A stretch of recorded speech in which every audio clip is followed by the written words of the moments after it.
So on 9/11, I was driving to church, and I was not even listening to the radio, so I didn't know anything had gone on until I got to church. And when I walked in the front door, everybody was running and scurrying and saying, "Steve, did you hear what happened? Did you hear what happened?" And some of the guys that are more technical in the staff team were trying to rig up a TV set in the children's room.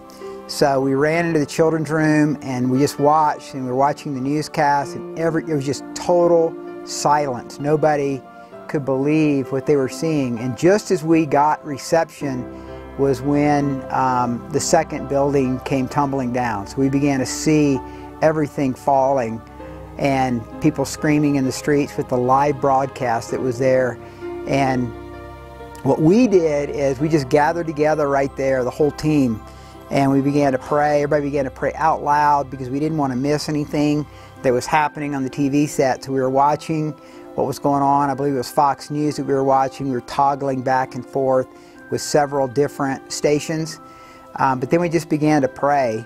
And the immediate feeling that I had, at least, was one of, this is a moment in time that will be remembered by everyone. And I first thought about Pearl Harbor, December 7th, 1941. That's what came to mind, was Pearl Harbor, and knowing how that riveted our nation.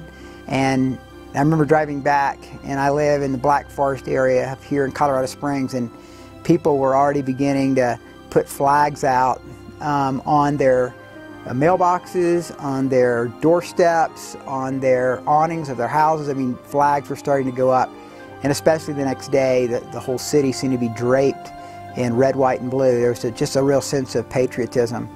I called Liz, my wife, and then at that point she called me back, and I said I'd be home.